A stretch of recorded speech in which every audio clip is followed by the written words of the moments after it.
Happy Sunday evening, you gremlins. If you've still made it awake through one of probably hands down one of the most boring derbies I've ever seen in my life, and watch other matches this weekend, we'll touch briefly on those. We'll talk of the snooze fest of yesterday, or as I like to call it, food reviews for most of the game. And here to do it from me is live from the Botarkem. Toronto Dev, a connection working? Yes, we see Yes, you. yes, It is it good. works. Yes. How is my Little connection? little blurry, but it's okay. I see you. It is good. Signal good. But no, you actually did the watch along with the webcam. The old Mhm. what the government likes to watch you when you undress, allegedly. If you don't cover that the webcam part. Oh, right. Yeah, no, I actually have to turn it on physically, like function F6. Yeah, function F6, or it doesn't work. So yeah, How you do you can't know? How do you watch know me they won't undress, do that? guys. Oh, damn. God Sorry. damn. I mean, that's an OnlyFans thing. I did undress live one time on another channel, and It apparently was was not only cool. we're doing a new company, Only Dave's. Yeah, this is pretty much the business model for the dive. You gotta have a D in your name, or you're not in whatsoever. Big D. Ah, man, German Dave is going to be joining us. He is a bit delayed, running in on that German time, so he will be here. But I don't know, Dave, because like for example, I think we need to talk about Moise Keane at some point. Moisey, the We guy have that I thought played for Torino there for a second on Thursday. like Moise Keane is an absolute monster and behemoth right now that merits a discussion. But Mhm. so I'm gonna let you, Bodercam, take the choice here. What do you want to talk about? You want to talk about yesterday's game? You want me to rant, piss We people have off, to. Yeah, get rid of it'll all come. It'll all come as we talk about it. I know you got a couple things loaded up, as you do. I mean, I talked. It was a shorter one, 2 hours and 12 minutes. We usually do like 2.5 to 2:45. But as you said, boater cam. That's a new term for me too. Boater cam. Yes, I mean I'm still in Toronto. I will be going back first thing tomorrow morning, so I will be back in the studio for Thursday's show. I mean, thankfully, just I know the quality isn't great, so I apologize. You know, my headset, this and that. But we do actually dive face first into this one. Like, subscribe, all the socials. We got a few more subscribers this weekend too. Maybe they like the boater cam. I don't know, but we got a the couple more Botercam. We want the Botercam live content. It is not edited. It is live from the cam. We don't do any of the edits. It is a good. Yes, beautiful. And I think everyone that did join putting up with the lower audio quality, just the lower quality in general yesterday. But I snuck it in there. I didn't think I could. I'm happy that we did because I probably would have been asleep on my parents' couch watching that game otherwise. I was It lucky I was was, working. yeah, well, you're always working, of course, I know. but it was essentially Udinese 2.0. Oh, absolutely. It Oh, was a absolutely. game that we won comfortably, but somehow it was missing. You know, it's like when you crave a Big Mac and then you eat it and you're just like, what did I just do? It's like if you bang that one hot chick that you've always wanted to bang, and you're just gonna like, that's it. You Like starfish post and you're nut. like, It's yeah, post nut clarity. That's what it is. Post nut clarity. You're like, what? That's it. yeah, but it's a letdown. But of course, we're happy that we did win. Like that's we're not here to complain that we got 3 points on the board, We're not especially rooting against the team. We're no. not rooting against the team. I think we need to make that clear. We're not. It was just a very, very, very tough watch. But this kind of brings up another issue in that we brought Mota in first of all because we wanted this beautiful progressive football, if you will, and it is better to watch than Allegri's 1-0. I mean, this is Mota's 2-0, but there's still a lot to be desired in watching these games. I know it's early days. I get it. We're here for the long term commitments. We're not here to like set the place on fire by any means. But just like Udinese, just like yesterday against Torino, when a team is that vacant, murder those bitches. Hand it to them. What are we doing? Just like, oh yeah, it's maybe let's just go grab a beer and watch from the sidelines. Like Sunday league stuff. Murder those guys. Like let us see, like, Inter, and I know we don't want like glazing Inter here, but when they play a team that just sits back and does nothing, they're coming out for a nil. What do? We continue, and this goes back to the Allegri era. It even goes back to the Pirlo era, the Sarri era, the past decade, whatever. We don't hand it to the teams. We kind of play at the level of the teams. This is why we see like a Leipzig game where we're down by 1 and then we end up winning 3-2. And we come out and challenge and put on a show. Inter 4-4. We're on the back foot. We come out and hand it. But when the other team is just sitting back, what do? And this is where I'm starting to get a little bit frustrated with it. I want to see the team make that next step, especially when Mata in the press conference is saying this is the last game before the international break. Put it the best foot forward. There's no rotation this game. We're going to hand it to Torino. It's the derby. And what do? We play for 10 minutes here, sit back for 45 minutes, play for another 10 minutes, and we come away with a win. Again, perfect. We got 2-0 win. But we need more. The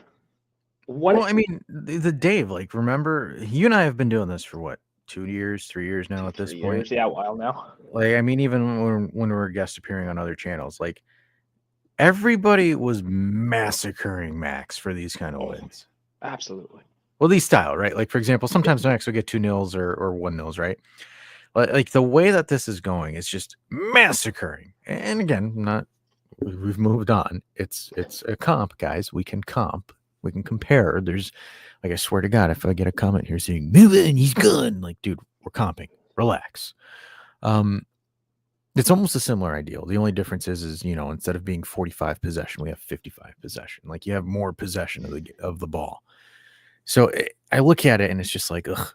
Like, we're winning 2-0 against teams that can't score offensively. Like, Udinese is not great. Torino's not great since they lost Duvan Zapata. Like, they're not great. Like, for example, they're roughly around maybe 1 goal a game as their average for these teams offensively. And it's just kind of like, I think, and I'm like these aren't like absolute potent offenses, teams that, and again, I've seen this and it's still the issue, right? Teams with potent offenses have been slicing us up easily.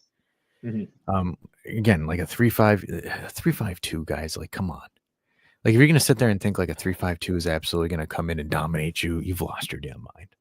I've always hated the 3-5-2. I accepted it last year, but facing off against a 3-5-2, the 4-2-3-1 is the antichrist of the 3-5-2. Like, tactically speaking, the 4-2-3-1 is like an antichrist for it. So, like, the 4-2-3-1 effectively locks down a 3-5-2. Speaking of the antichrist, no. How's it going, Dave? Hey, how are you, handsome bastard? He called you because you're wearing an LA Dodgers hat. That's why. Dude, cheap on Amazon. He said cheap on Amazon. He's like, who is showing? I have no affiliation to the LA Dodgers whatsoever. I'm not a fan. I don't claim to be a fan, although they won. But I don't give a shit about baseball. Don't let Sal see you with that hat because he's a Yankees fan. Well, that's the worst. Is just those random people that don't even know what baseball is. You walking around Europe and you see a guy wear a Yankees cap. At least I know what baseball is. At least. But yeah, it's funny. You go to Spain or Italy or wherever, and buddy's got a Yankees cap on. It's just like, no, I just I just put this one on because my hair is shit. Yeah, mine's not so great either, but whatever. Eagles up 7-6. They were up 7-3 not too long ago. What's going on? Fuck the Cowboys, man. Please, we need this. All right, let's flex back into Juve. There are other sports, of course. It's Sunday night. You were talking about the 3-5-2. That's my special. Because I was talking about it. No, so I was saying in general, where it's like I said, the 3-5-2. It's just like the 4-2-3-1 is like the antithesis of the 3-5-2. Like, for example, if a properly organized 4-2-3-1 goes up against a 3-5-2, 3-5-2 is stuck offensively. Because the idea is like 3-5-2 is heavily dependent on counters through the wings. Like, for example, ball pivots out wide, and then, you go for it there. The 4-2-3-1 limits the amount of one-on-one opportunities you can to counter on the width, and it forces you to go through the middle, right? In a sense, right? And a 3-5-2 can't do that. Like, it's just physically not possible. Like, especially like, for example, if you have a better quality team in a 4-2-3-1 than the team that you're playing, which again, you should. I think we should have a better team than Torino and Udinese. So, like, for example, offensively, it holds them off where, like, and I've seen this consistently with the teams that we've played this season with the 3-5-2. They can't really do much because it's hard for them to do anything. Because, like, for example, one, we're possession based, and then two, even if they were to get possession, it's extremely difficult for them to break through. However, on a 4-2-3-1, if you're playing against us in that formation, then high press or quick 1-2s, that's where I think defensively we get exposed. I think the only time that we get exposed, like the only time that we've been really soundly had issues with a 3-5-2 is Inter. But, like, for example, Inter goes in multiple different packages, and they're actually very quick in transition. They actually go through your middle. They take your middle, and then they go for your wing instead of going through the wing. So, like, Inter is the exception, I would say, because, like, even Napoli struggled to do that, but Napoli looks like they're switching to more of a 4-3-3 or a 3-4-3 at times. So Napoli is going to start playing with that width now that they've kind of got it. But more so, it's just like I didn't see much out of Udinese and out of Torino these past two games, where I'm just kind of like those guys kind of just showed up and were there. Like, they had a chance or two, and I think that's, like, for example, for me, where I was a little bit frustrated, where it's just like, can we just bury these guys? Like, do we have to wait until like minute 70, minute 80 to get the second one? Like, can we not just put it away at halftime? Like I mean, that was one of the complaints we had last season too. It was like 85 minutes, or like right at the end. And maybe I jinxed it a bit too, because Juve put a bit of a push right at the end there of the first half. I was like, yeah, come, let's get this second going at the half. This will be awesome. And then I was like, you know what? No, I kind of want them to come in the second half because it's going to be a boring game. No, they just did the same thing and waited. 84th minute. That's when the Eagles goal came in. And it's just like, why? Why? Like, you're clearly dominating the possession. You're dominating them in most stats. Could we just kill it? Because if we're talking about, especially in a season where rotation, just getting the guys to stay healthy and get rest, well, you can do it. Get your 2, your 3 goals, and then chill out. And you know what? If you let one slip at that point, not the end of the world. It's cool. Conserve your energy. We'll move on to the next one. But we've done enough in the first 45 minutes that we can do that. Not like we've done enough in the first 86 minutes. Let's just wait and then maybe we'll get another one. It's mentally taxing. Like, for example, coming from a player perspective, when you're 1-0 up for 80 minutes, that gets mentally taxing. It does. That does get extremely mentally exhausting. I feel mentally taxed, and I'm not on the pitch. Because it's just like, for example, I've played games, man, where, like, you're playing against a shit team, but you only have one, and then you get, like, for example, the 89th minute corner. Oh, yeah. How much I hate the 89th minute set piece. Oh, absolutely. Because that's what happens. Because, like, for example, and that's one of the things where, like, for example, I was coached where it was like, dude, if you're playing against a shitty team, you bury that shitty team. Like, you end it before 45. Because, like, and if you get 2-3 goals in the first 45, that other team that is not as good as you, they don't going to capitulate. They're just there to practice for the next 45 minutes. I don't know, just waste time. Because even go ahead, Dave. A problem with a 3 or 5 man backline is it's very unbalanced. We learned that the hard way because we played that and we saw how unbalanced it is. If you are the team that plays the 3-5-2, 3-4-2-1, like whatever the lineup is with a 3-man defense, you're always sacrificing. Like wherever, either you sacrifice a midfielder or you sacrifice a winger or you sacrifice a striker or whatever, because you you put in a striker that can work with his back to the goal or whatever. Like you're sacrificing at the position on the field, which makes it unbalanced. If you are the team that plays the 3-5-2, it limits your creativity. You have three center backs, and that limits you. And you are always dependent, like Dash so eloquently said. You are dependent on your wingers and on your counterplay and on speed. You need speed with your wingers because they have to go the whole length of the pitch. That's the problem of them. If you play a 4-2-3-1, a 4-3-3, or whatever, you have traditional fullbacks or center backs like in this modern day that is moving up to the center line or sometimes even into the final third. If you have, for example, Jules Koundé for Barcelona. And that gives you those two more wingers that you have. So you are sacrificing something if you play the 3-5-2, but also it's a pest for every winger to go up against either a wing back that is going up and down the pitch or a center back that is waiting around the box in that half space for you. So it's always very, very hard to break down, which is you don't see a lot of teams being successful with a three-man backline, by the way.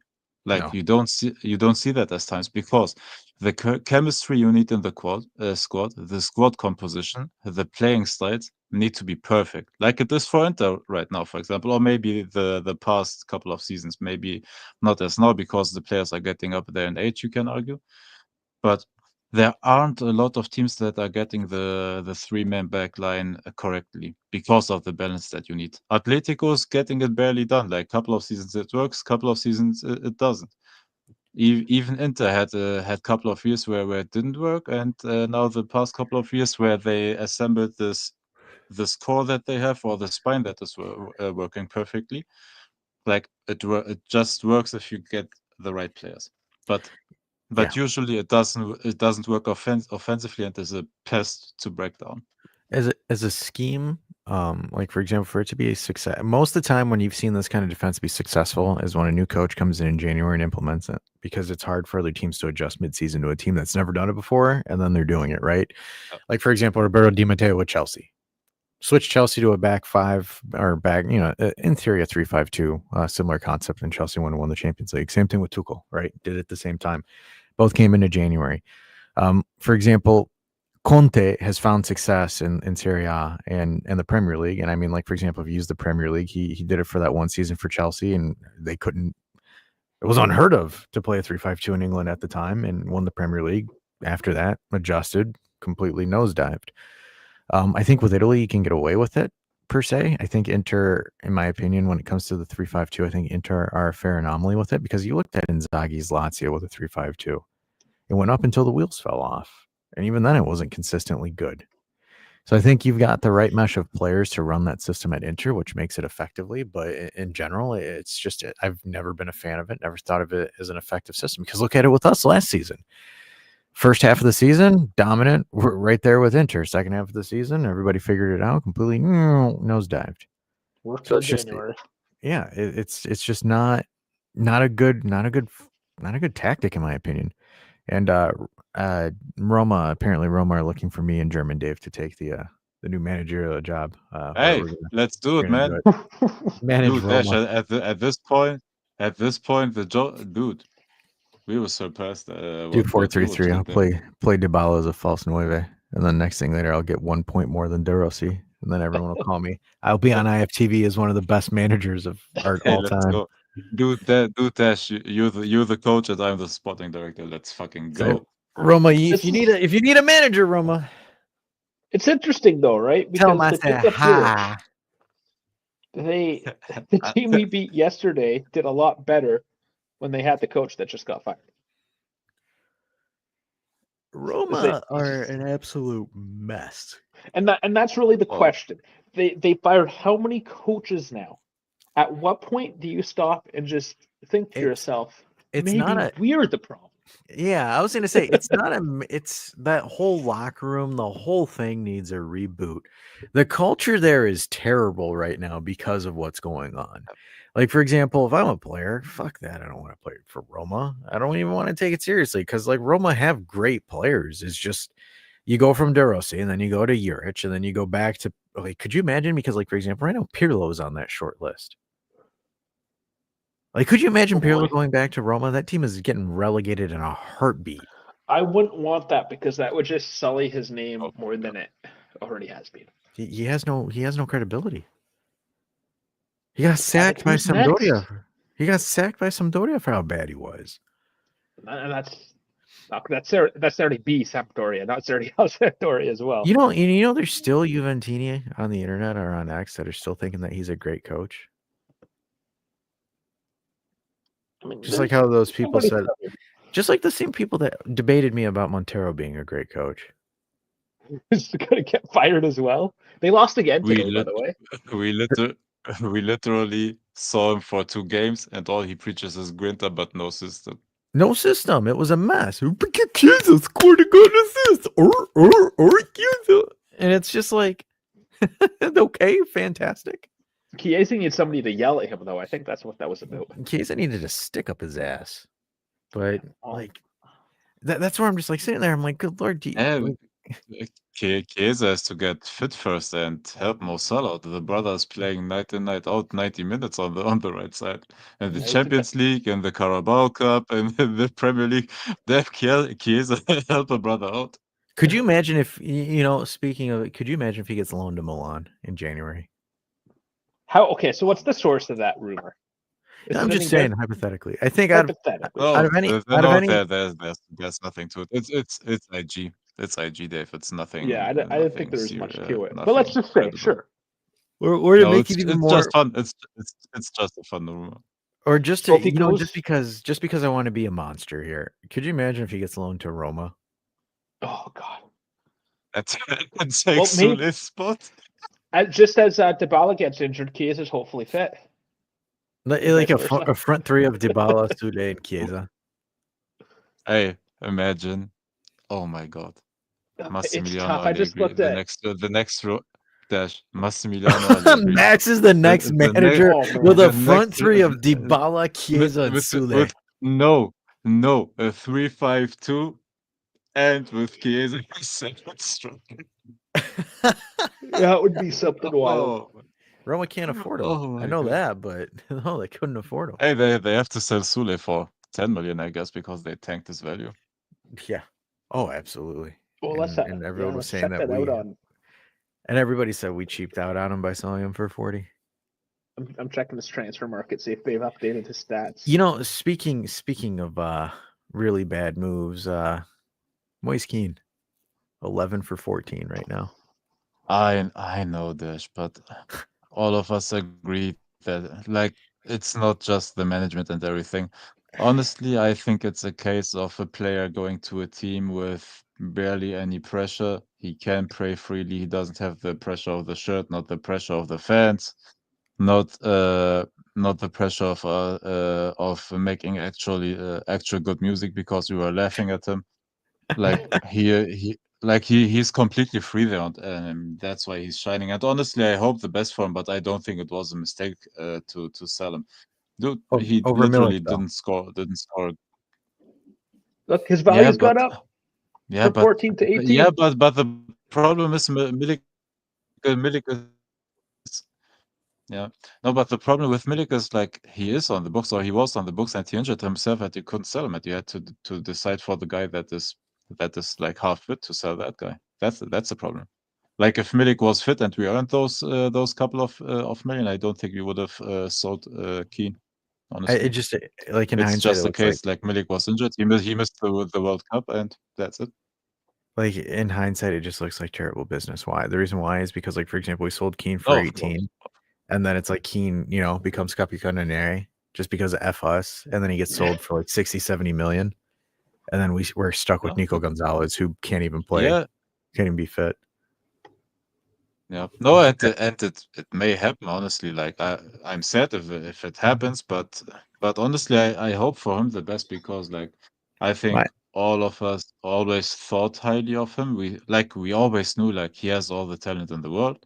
Like, just his finishing was the problem. He had the speed, he had the positioning, he had the control with the ball on the box. Sometimes he had the holder play that we preach Lukaku, or how good Lukaku can do it. Like, he is an incredible talent, and I think we never said something bad about him. It was just his no, I don't finishing think. was bad, or his last touch, or sometimes even unlucky. But Lots of He unluck last year. he was raw. That's pretty much what it was. Raw. That's it. We've always been fans of him here at this channel. I know that's Yeah, we've certainly not always. the case on other channels. Yeah, like for example, we're not like the sycophant like Bones is, right? Like Bones loves Keen like crazy. But like, I think because I remember last season, everyone was like, "Oh, do something this, do something that." I'm like, dude, guys, man, stop sleeping on this Keen guy, man. Just like give him some time. And I'm happy he's flourishing for Roma. My only concern is Juve is going to be stupid as shit and overpay for him to bring him back. Or Fiorentina, you put him on the wrong team this week. Like that's where, like so let me ask you this: how bad would that look on Gentili if, like, for example, say that Fiorentina makes the top 4 and puts us in 5th place, and Moise Kean is the reason why? It looks bad, but at the same time, like I how can I you don't really I don't think it's too bad. No.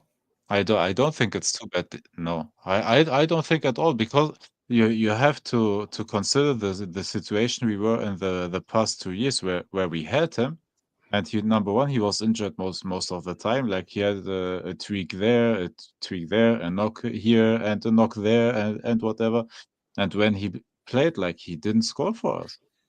So let me And at some point, you let have to me make that decision. And we were in the best situation, like I said, where we had to decide between him and Milik. And since we couldn't sell Milik because of his injury, it is what it is.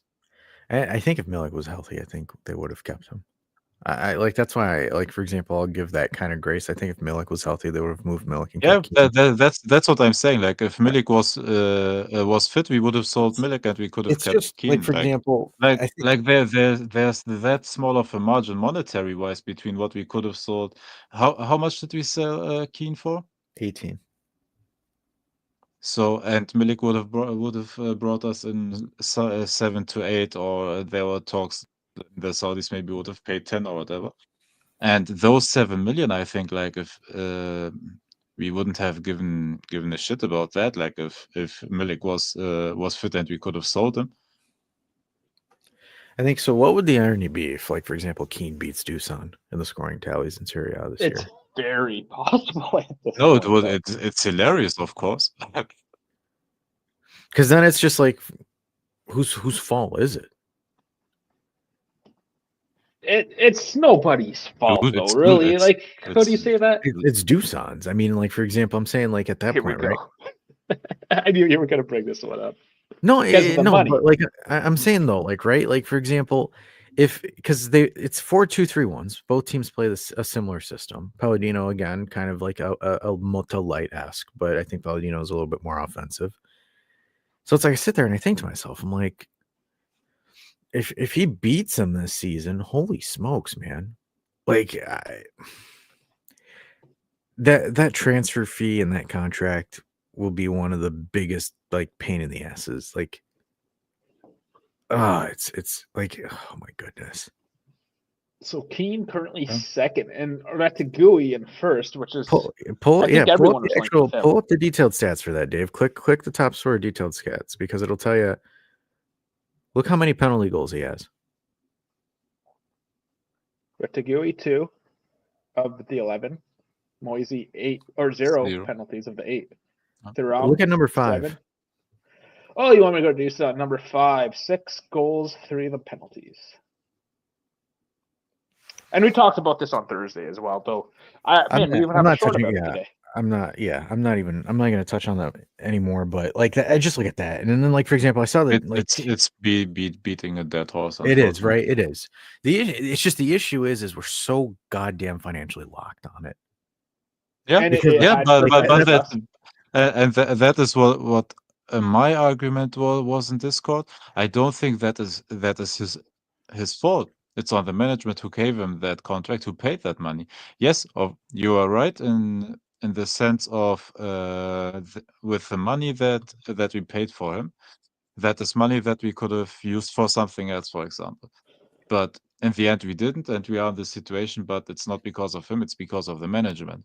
No, We bought a player that is raw or half baked or whatever, and or maybe this is just him. Like we don't know, or yeah, by now we have a full picture, I believe, what he is, but it's on the management beforehand that paid that money, that gave him this contract. That, and yes, you're right that that of course, like we are with a hand tied behind our back the whole time. my issue. So the reason why, like for example, the reason why I was saying it was like it's on him as well, David, is because like for example, if he got the contract and he was quiet and just did his thing, even though it wasn't working, then I could swallow it. But the issue is his attitude and his personality. The I know, Gucci I suits, know. the going to Monaco, No, the I'm posting a motivational gym picture, the corniness and all that stuff.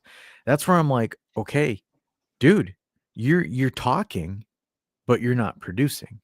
Well, this goes back to even Keane last yeah, year, where he was doing the music videos and he wasn't producing, and we're like, But he bro, was at just 3 yeah. million. focus on your skill set. He was at Just 3 million. rocking it. That's the difference though. 3 No, versus no, 22. I know, but look, stuff like that. You know, I'm learning all the sports management stuff right now, and look, when you scout a player, you're also scouting character. It's not only the pure talent or what you are looking for. When you are scouting a player, like you are talking with, or you at least you're trying to talk with family, with friends, with even opponents, and everybody like who you can, to find out the character of a certain player. And with him, like even back at Fiorentina, like he had already by that point millions of followers, I believe. Yeah. Well, And and don't get me don't he was doing the same stuff. And when you buy a player like that, that is an extrovert, but hasn't produced what you're expecting, you're buying him off of pure potential. That is the risk that the management make, and that's why I'm saying that's on the management. Oh, Like, I'm not absolving him. are we expecting him to change character now that he arrived? Yeah, I'm not so like I'm gonna. Can we split this one down the center, because we're putting blame on either Dusan or the management. No, They're I don't. both No, at I blame. don't. Yeah, it's both. Like for example, I'm not absolving the management. No. I'm not. Like for example, they scouted him. They scouted that poorly. I think. Like part of me is like they did not do their due diligence. Like they threw a stupid amount of money, and it was on them for being stupid without thoroughly vetting it. It was, oh shit, we need something. We need something. We need something. Fuck it, let's go because we'll lose them. Right? It's like, for example, you have that one. It's like you haven't talked to a girl in a while, and one girl talks to you, and you completely be fixated on that, and you're like, I don't want to lose it. I don't want to lose it. I don't want to lose it. That's kind of what it seems like that happened. But That's for the me, the second time we're reason, talking about your love life tonight. yeah, it's my love life. Sorry, everybody. But the thing is where I was kind of a little bit, because we're continuing a discussion we had on Discord last night to give everybody context. The thing where I had the issue is you're not doing well. And yet you're not willing to sit down and say, look, I should probably renegotiate and probably cut this down or spread this out. I'm not saying he should, right? Because hey, you're given this money, you got to take the amount of money that you're given. But like, for example, if he is that kind of guy, right? If he isn't arrogant and egotistical, look, fuck, I need to bet on myself here. I need to cut this and push it out or do something like that. He's been offered numerous times to renegotiate and take pay cuts. He hasn't. He hasn't done it. And the issue is, and this is where I find a lot of issue with, is you act again, like for example, the way that you talk, the interviews that you were giving. Oh, compared to so and so, he only has physicality over me, or he has this, or he has that. Where you run your mouth and you say some of the stupidest shit possible, and then, like for example, you do some of the tackiest goal celebrations. You don't contribute, and like for example, the bar is so low that if you do decent hold up play, you're getting praised for it. And for me, where I'm sitting there and it's like, when an agent, like for example, if an agent comes up to you, because for me, again, I always say the player hires the agent, right? The agent is a representative of what the player wants. So for him, it's not like, for example, and this is where I want to be clear between the whole Arsenal and Juve thing, right? He came to Juve because Juve gave him a lot more money, and that was stupid on Juve's part. Of course. Like there was no I'm a Juventino through and through. Like I hate to break people's hearts, but he's not. That's not that's not what that was. It was more so, hey, we're gonna splash a shit ton of money, and Arsenal's like, hold on, wait a minute here. We want you, but we're not gonna break the bank to get you. And he saw it and was like, hey, take that one, right? And that's where I'm kind of looking at it, where I'm like, okay, so I think I understand what your personality type is, and that's where my argument was coming in from.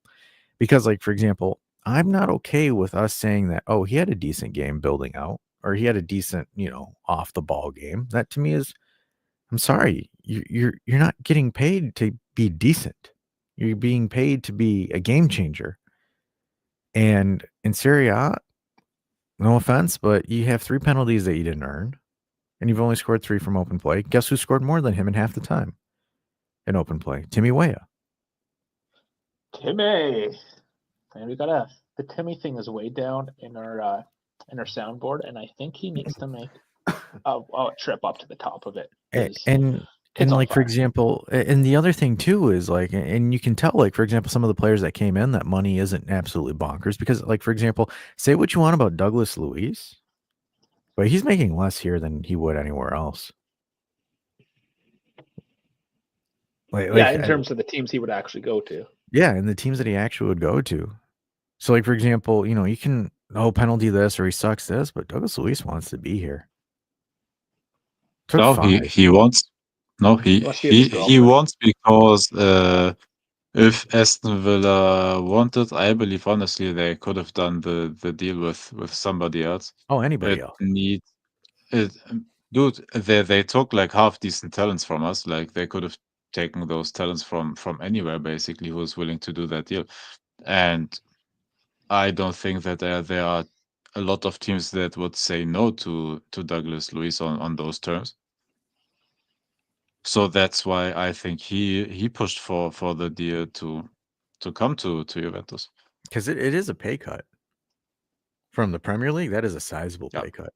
Mm-hmm. Oh, absolutely. So that's why. Dude, sorry, go ahead.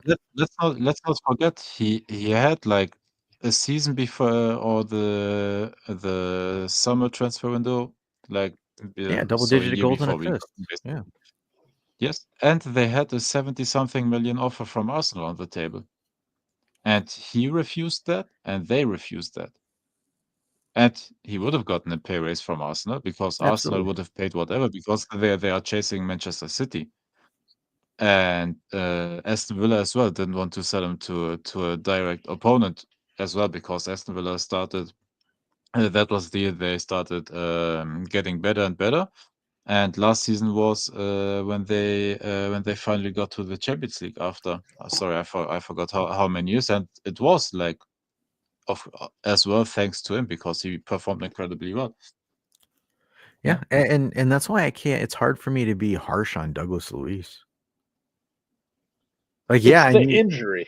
That's it is right. Like it is, but like but at the same time, like for example, for me, like productivity wise, it's like it's kind of hard. Like you can't, like, it's like he's not really on that much. Like, yeah, he is from a Juve like cash perspective. Like 5 million is like you're kind of getting into the crucial spot. But like other than that, like I can't. Like it's difficult. Like for example, I was tough on Chiesa because again he wanted a raise, and it wasn't deserved. Same thing with Dybala on his way out. Like I'm like, dude, you're not even healthy enough to command this kind of money. Same thing with Pogba. Like it's things like that. And that's kind of the root of that discussion that I had with you guys early this morning on Discord, because I'm like, we can't sit there and be like, dude, it's like it's partially on you, because it's not a straw man situation. Like for example, I think like Arriva Bene and Cherubini and them was absolutely stupid on their part to make that kind of move. To do that, it was dumb, poor scouting, poor understanding. But at the same time, it's like, Dusan, you want to dance with the big boys? You got to dance, dude. Like, sorry, man, but deleting Instagram and doing this and that, like, that's not gonna do anything, No, man. so sorry. Go ahead. Go ahead. You are right in the sense of if he says, okay, I will take the Juventus deal. Of course, it changes a lot in terms of the pressure you are facing, the pressure of the fan base you are facing, and the need of productivity as well, because you absolutely have to perform if you arrive at a team like Juventus. The pressure comes with it. What my problem is, what we realized over these now 3.5 years. When did he arrive? Half a season. 21. Yeah, 21. January 21. Yep. And now we are at a point where I know that the talent is just not enough. And we were hoping for the first half a season there that he starts firing. We started the next 2 seasons, and we were waiting for him to go finally off. And he always had those spells where he was at form, where I don't know, maybe it was his girlfriends or whatever that gave him power or took them away. But yeah, I came to terms with him just not being good enough. And that's why I put it on the management. Of course, you can say yes, but then I don't want to see as much like social media antics. I don't want him to provoke, to show off, and everything. But I just came to terms with it that he's number one, not good enough, and it's just his character. We will not be able to change it. He will be this cocky.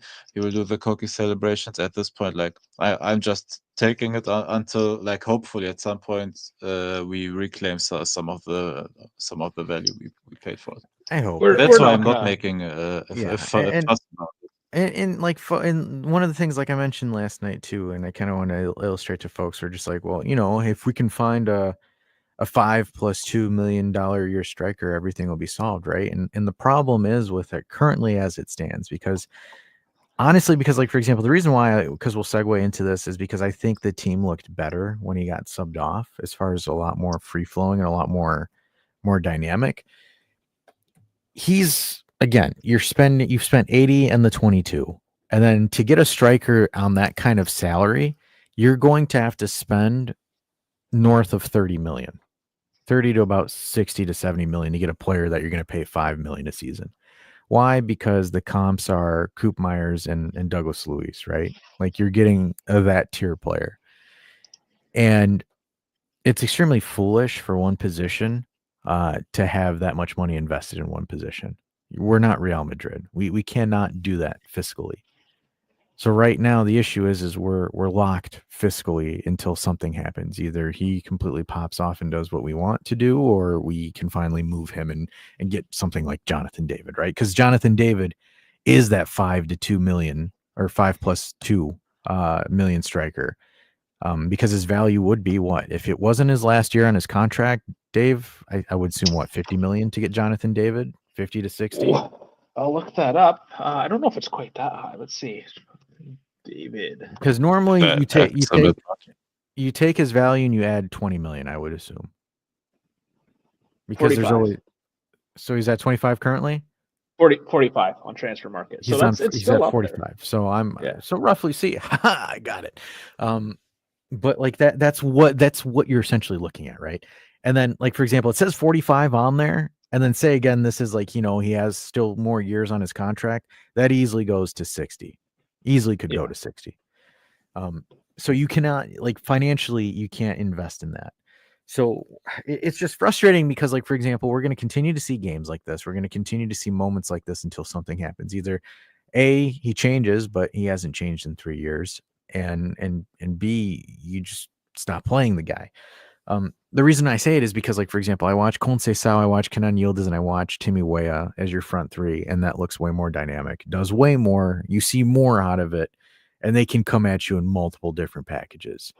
You do have to admit, though, that the hold-up play, and I know this is the consolation with Dusan the past few games when he hasn't been scoring openly, his hold-up play. Yes, I mean, it is good. There is a lot of more physicality. Coop dropping down deep and launching the ball forward towards Doosan was an outlet. So I will give credit. We got to give credit where credit is due. That was one thing that was missing more when Weah kind of took the striker position, if you will. But that's, again, just not the whole. It's not the whole story. It's great to have a big physical center forward that's going to hold up the play. But then what? So like for example, the one play, I think it was like minute 25, right, where Doosan kind of shoulders the one guy off and is dribbling towards the net, almost like a 1v1, but he does like a really stupid cutback and then just tries to do a curler into Vanya's arms. Is that when So, he like, tripped himself? no, that's not when he tripped himself, but like there was an instance, right, where it was a long ball over the top, and then like for example, he shoulder checks, I think, the left center back off, and then he's free to goal on his own. But he's so slow, it doesn't matter because everyone catches up to him, and then he does a cut back to his left, and then he takes like a shot from outside the box, and it's a slow floater into Vanya's arms. And it's like, for example, I look at that and I'm like, I see that, and that's almost like an identical moment with Jonathan David. The only difference is Jonathan David would have had more pace and would have actually hit it on in stride instead of do a stupid unnecessary cutback and stuff like that. And the reason why I'm saying it is just because, like, I think I've seen enough out of Motta's styles and tactics and everything right now, and it's just like I think we're being held back by an individual piece. Like, is it fair? Can I say that now after we've seen all this? Like, is it fair for me to say that I think Motta's team is being held back by a singularity? There's certain situations. This is where it's tricky, and we got to have a bit of objectivity. Because here, so like, let me take away my. I'm gonna try to be as unbiased as possible. Like, I'm serious. Like, I'm trying to keep this as non-biased. But can we sit here and say, from out of all of the sample size that we have now, that Motta's offense is struggling because of one single piece? Yes, we can talk about Coop and his bruised ribs and Douglas Luiz, but like with the assets that we currently have right now, the midfield looks great. We have the best possession, the best passing. It's once it gets forward of that, it's that final third. And I want to be careful to just throw it all on one person. It's never always just one person. No, it's but not, the right? majority But like, of the blame, perhaps. And I don't even want to say the blame. I just want to say, like, for example, the roadblock right now, or kind of just like where we're being stifled in a sense. Okay, so let's put this in perspective, and We can say a position, Dave. We could say a position. Like, it doesn't even have to be a person, but like the position. Like, there isn't. Okay, the position, absolutely, because you don't have a backup, and that's another thing we have to take into consideration. He doesn't have much rest. He's played a lot of minutes. Sure. Has he scored in big moments? Yes, sure. But does he score when he has a one-on-one with the goalkeeper and it's a sitter? No. But you know who does? Timmy. Because Timmy's goal was a perfect example of just going one-on-one. Of a striker goal. Yeah, just easy. You put it in the net. You just put it in the net. It's open over there. Go put it in there. Done. It wasn't anything phenomenal. That's the one thing with Weah is that he hasn't had a BBR this whole season. The big black rocket that we loved about him last year. He just scores simple goals. Yeah, and that's beautiful in itself. It is. Like, for example, I'm happy to see, because remember, everybody wanted to leave Weah on an island to die last season. Yeah. Because it's just like you mentioned the stats, right? The midfield is good, the passing is good, and all that is good, but our shots are terrible. Like, we're not being able to create shots. And my concern is right now, where it's just like drawing games, yeah, sure, it's a point, but it's not ideal. Like, for example, yes, we had a beneficial weekend with Napoli and Inter both drawing. And we're there, right? Like, for example, we're essentially there. But I don't, like, for example, I don't see this lasting long. Because right now we've got a clear weakness against teams that can press us high. Well, we don't have too many big games coming up for the How many more games? Six more games till the halfway point of the season. We've got We can look Atalanta at and Milan that are your last two big teams. and those are still pretty big teams, but four of the six. But Atalanta play well. So how about this? Do we add Fiorentina to the list with the way that they're playing as a big They're team? ahead of us. Do you not? They are ahead of us. You would have to at this point with the way that they're playing. And Moise Kean getting a hat trick today. Yeah, you have to. Put them in the list. Half the games now.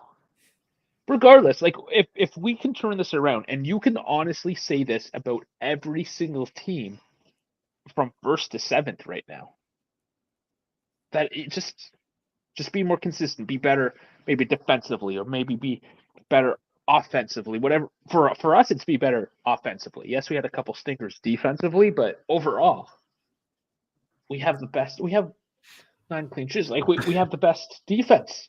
That's not the problem. It's just we can't score. Well, we can't take shots. We can score, but I think it's we can't take shots, like proper shots. Because, like, for example, even if you look at the expected goals, right? So it's just like you look at the expected goals, we had 1.74. Like Timmy's is going to be like a 0.8 or a 0.9 because Timmy's is right in front of the net. Same thing with Yildiz. It's like a 0.5, a 0.6 from that. So like that XG is pretty high. What did Chiro say? Asking. Sorry, that's just an easy answer for Gaetano. Is Keane better than Vlahovic? In the current space of time right now, I would say so. Here's the thing. Here's the statistical approach to it, right? Physicality and hold-up play, Keane is better.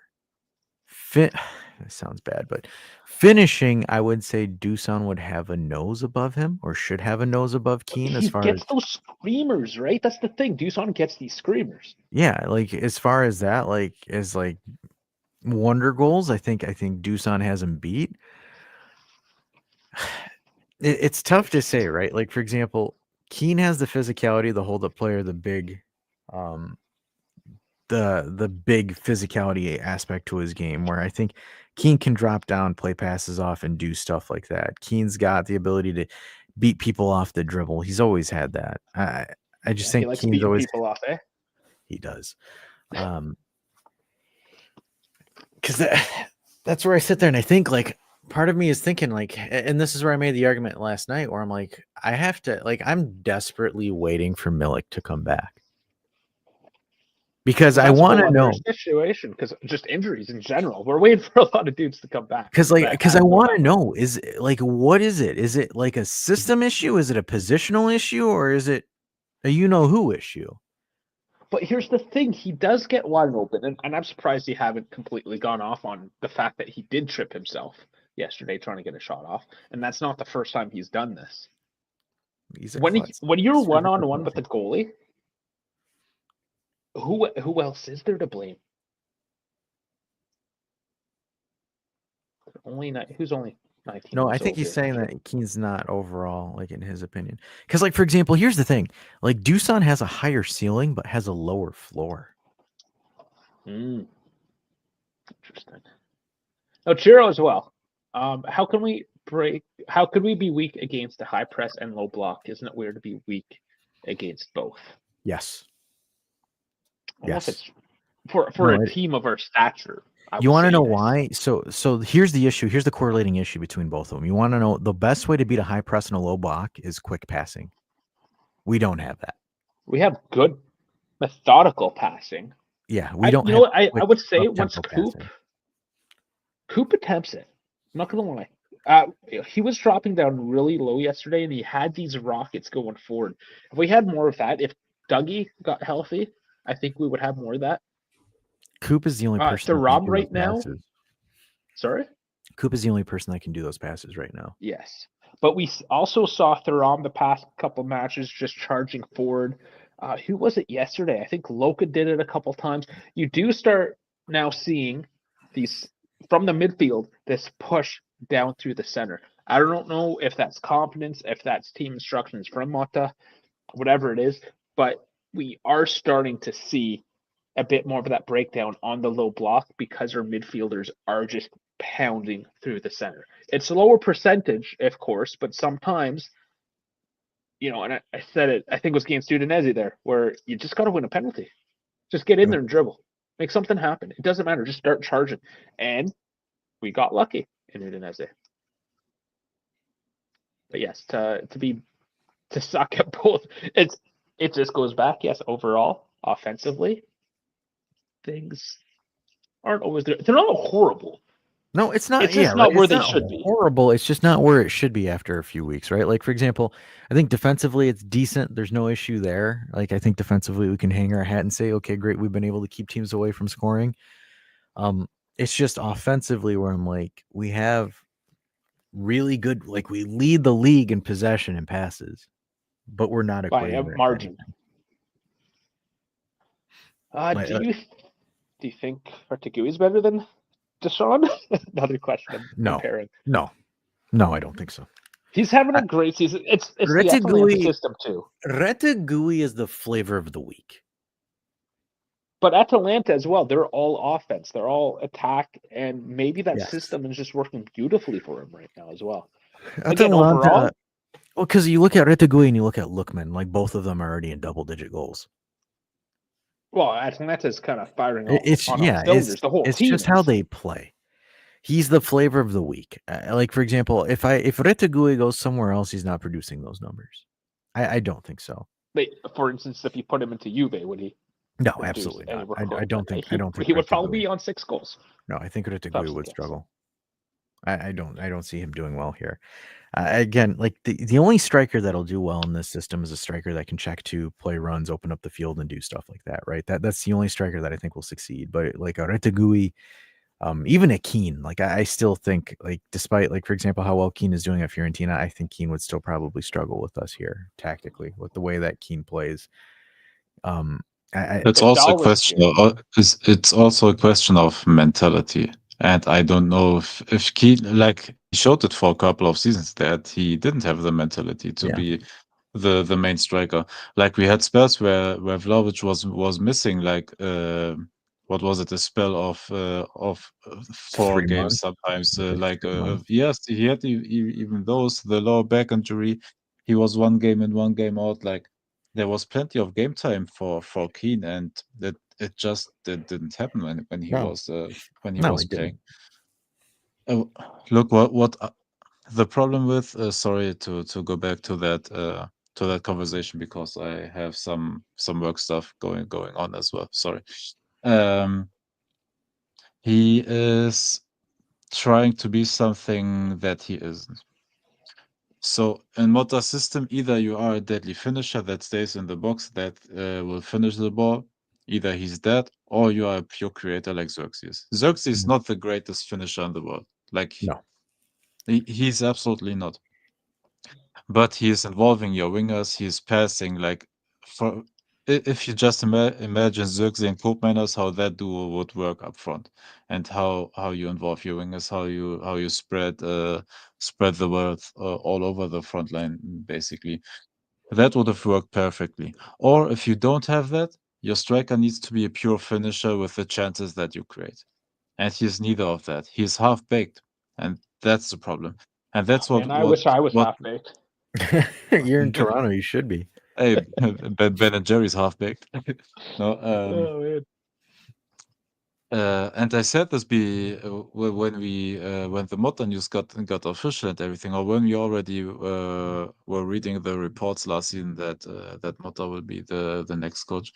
All of us, I think, said that he's not a Motta striker.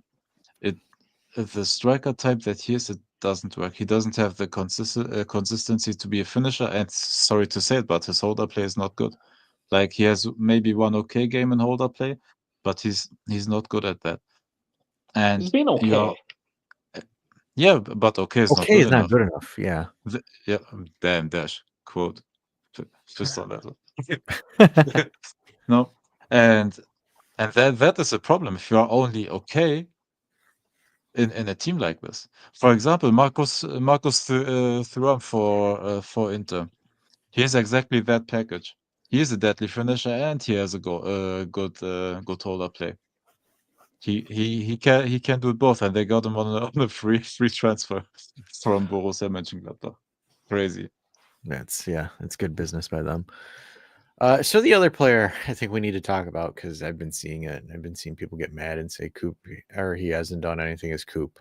So do you think that got me mad? I had to come to his rescue there as well. Yeah, he's a kid. He doesn't know better. But like, for example, overall, right? Should we sit there and just be like, oh, we need this from Coop? Like, should we be harder on Coop? Because, like, for example, what do people want out of Coop? Because it's like him, it's more like assists than goals. Like, do they want this guy to start being like a number 9 and just start scoring a ton of goals? Like, I don't know what they want from Coop in that respect. Like, and he's got the Kenan effect in terms of goals this year, where everything's getting called back on him. Yeah, he does. But and then again, like, for example, look who's playing in front of him. So yeah, like, his assist total isn't the greatest because he doesn't have someone that's able to ping the ball back to him. Absolutely. He is trying. Because, like, for example, trying. The other thing, and too, by the way, and also, if he had a striker that can lay it off like half decent, he would have scored way more goals. Oh, That's sorry, true, he hasn't. He hasn't scored one yet, but he would have scored the goals. Like, look at the chances that Cope already had. He's just like needs to get his feet under him, and I think he will go off because his passing game is already incredible. Yeah. How he is servicing Vlahovic, and he just keeps missing, like, is aggravating sometimes. I don't have the slightest fear that Cope minus will not pan out for us. Honestly, I'm not scared at all. This is what's aggravating for me, though, is that we can sit here and go at Coop Miners, for instance, and just be like, he's not doing this, he's not doing that, he's not doing this. I challenge any of you to go out on the pitch with a broken rib. I challenge you just to get out of fucking bed with a broken rib and see what happens. Oh, it's bad. It's painful. It's not easy at all.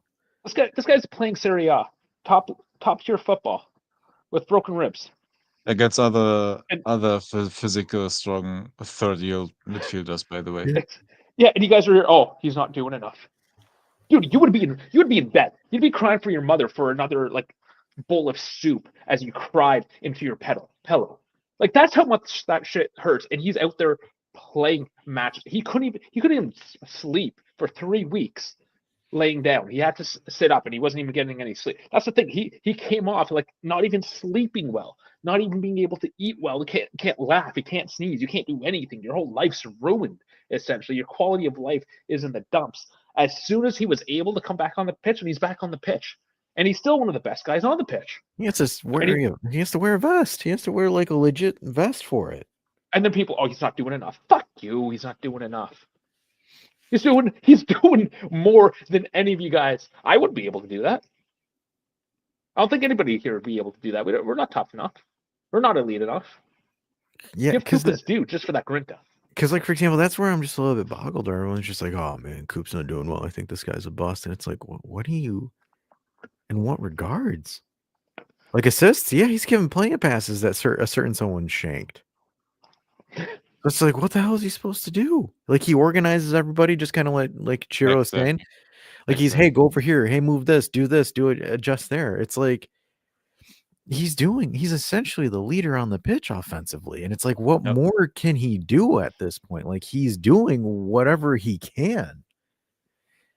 It's like, I don't understand it, because, like, for example, they're saying, oh, hey, well, when Duson got subbed off, we didn't attempt any long balls.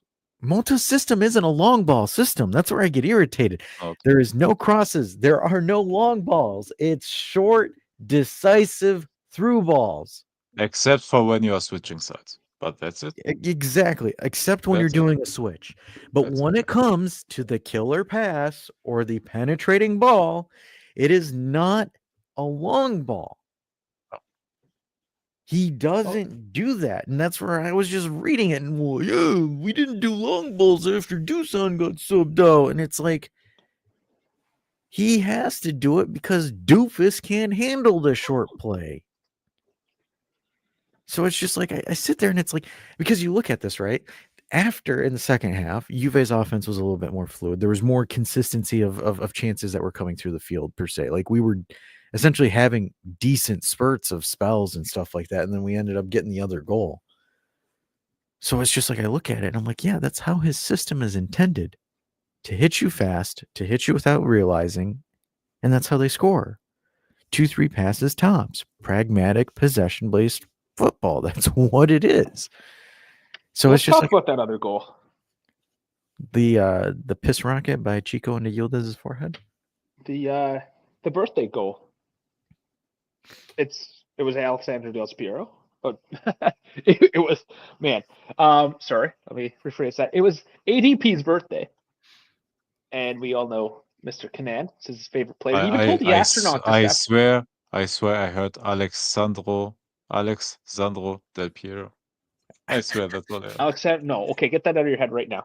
Right now, no, that is not what I'm saying. ADP, no, I did mess Delete up. it. I choked on my Delete words.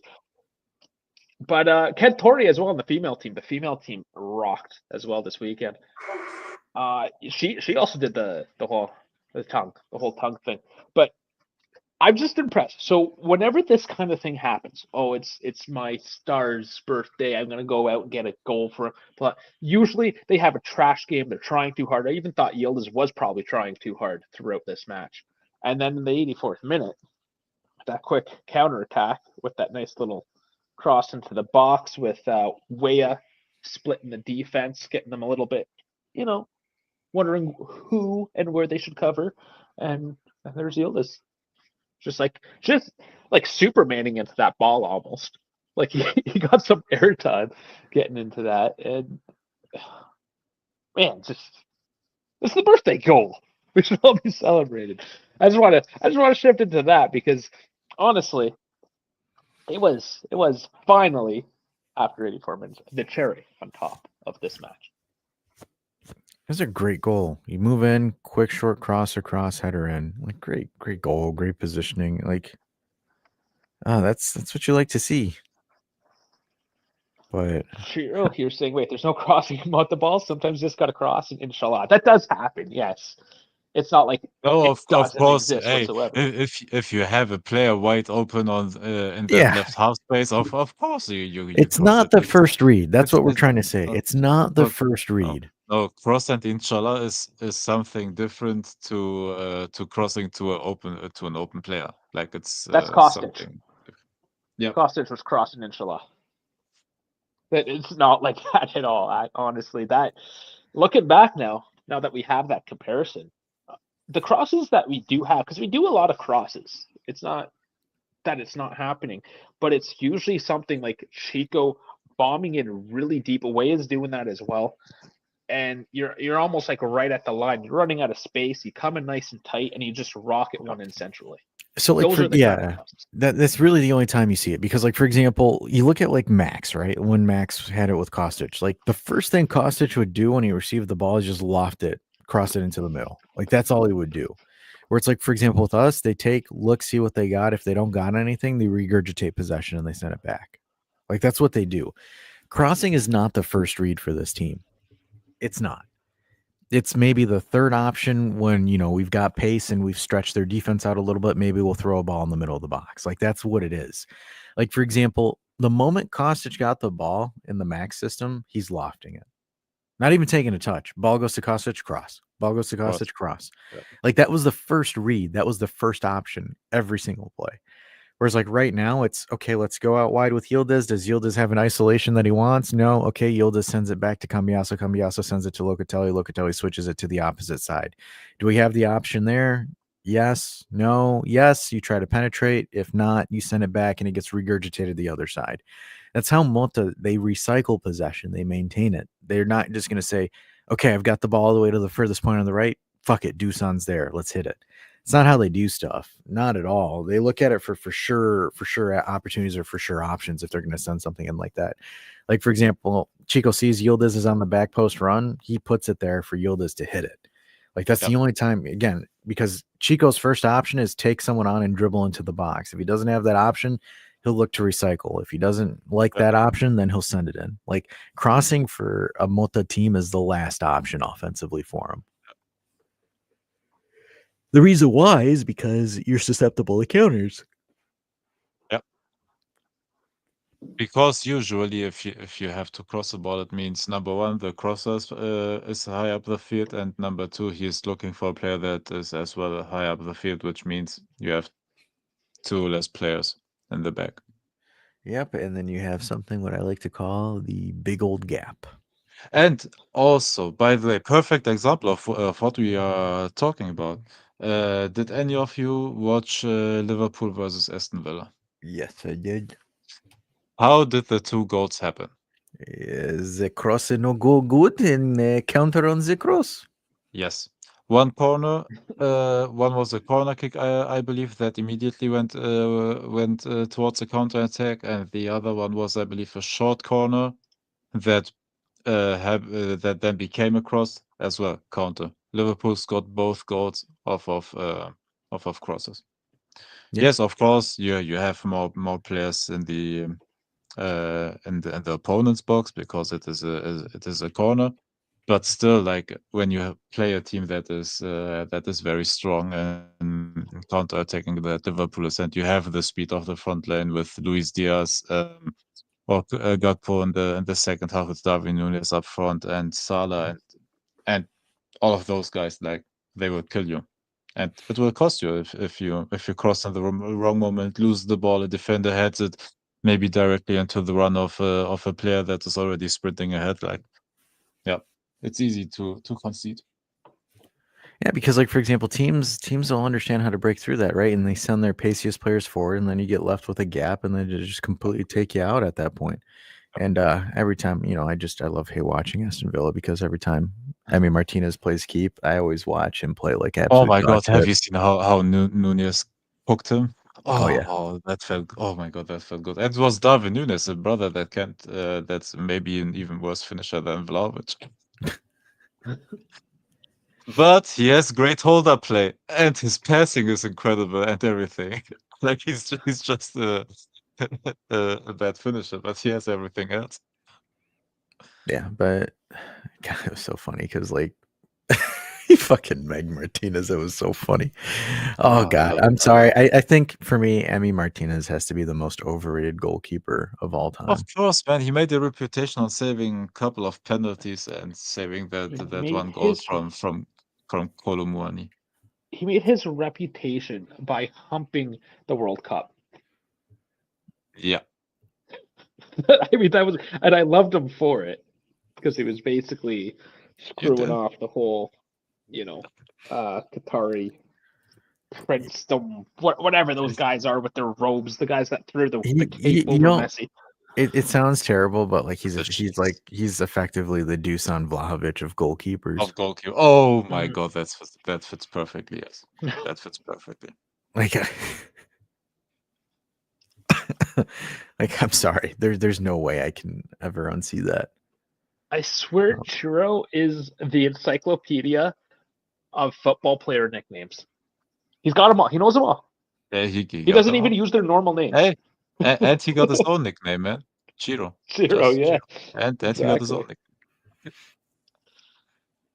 Did Sergio Romero get a gold medal too? Was he on that squad? I don't think so. On what squad? Argentina's World Cup squad. I could not throw that off the top of my head. Oh, no. I don't know. Oh, it's funny. German Dave, your Eagles are winning 28-6. That's good. Damn. Kidding. Didn't do anything after those 6 points. I know. How about them Cowboys? I don't might smash them. Dude, I was and it's at AT&T, right? Yep, it's in Dallas, so you get to see Mr. Jerry look like the absolute terrible trash. I take that. It's funny because I was rewatching the Mo Salah goal against Martinez. Like Martinez actually bends out of the way as Oh my God, it was so awesome, dude. He was in front of Salah and didn't know what to do. Salah was in front of him. Like how many touches moves. did Salah do? He And moves he out was of the way. left, right, and center until he walked nearly on his backside into the goal himself. Oh, it was amazing, man. Like it was so funny because like he like moves out of the way. Like he doesn't great. even. Oh my God, he's so terrible. It was great, man. because like Salah's coming into him slow. Like if I was Emi Martinez, I would have just came in and just closed the gap. Don't because Salah, like the goal that Salah scored against him was effectively him shitting on him. Like he got posterized. Absolutely. Like, dude, if a player comes, sorry, pun intended, comes at you like that, brother. no, I had that like if when I'm playing keep and that's happening to me, I'm going for the leg. Like I'm going for the ball. Like I'm not just gonna sit there and wait for him to roll it around me. Oh no, dude! I rather go for him or take his legs away or whatever instead of him Because the thing what made it dude, he basically Euro stepped him. Yeah, like he Joe stepped him. Wade in his prime. Dude, I'd rather take his legs away or him chipping it over me rather than getting cooked like that. Oh, absolutely. So to answer Chiro's question, did Sergio Romero get a gold medal? Yes, in 2008 in the Olympics. If that's what you count. Congratulations, Habibi. That's one more than I have. So kudos. Do we want to touch on briefly about how Man City has lost 4 games in a row? We can. I'm always down for trashing Man City a little bit. Sure, We can. So, like that, they're definitely feeling the loss of Rodri. Number one, that De Bruyne was out for about a month, I believe. Like they have lots of problems, and they were, in my opinion, too arrogant to get proper backups in the summer for them. Because I don't know if it's because it's Pep's last year and they want to save the money for next summer or whatever, but usually they shit money. So I don't know what that exactly what that why they didn't get proper players, because they don't have somebody like in the profile of Rodri. They don't have a creator like De Bruyne, for example. And since De Bruyne was injured, like Haaland didn't score a lot of goals. I think his goal against Brighton, he got against one Brighton. against Brighton was the first goal in, what was it, 5 games, I believe, that Yeah, I think he so. scored. Yep. Not counting Champions League. And yeah, they don't have a lot of offensive production. Like Jeremy Doku and Savinho, for example, are tiki-taka players. Like they dance and everything like around you, but they are bad finishers. They have that problem. They barely have creation with Rodri and De Bruyne out. And yeah, they have physical players in their midfield, like basically Kovacic and Mateus Nunes. Nunes is playing in the midfield. Who else? They pulled Phil Foden as they tend to try to regain some of the creativity, but I'm not sure if that is his strength, because usually like he's a decent finisher, and he's a Musiala or Wirtz type. He's really good in that half space, and not if he comes through the middle and needs to be creative. They have a lot of problems. Maybe it's as well that they lost their edge a bit, and it's I forgot the however season it is, but they won 7 titles in 8 years. Was it then 8 years? Yep. But maybe they burnt out or whatever. But they're definitely feeling the loss of Rodri as well.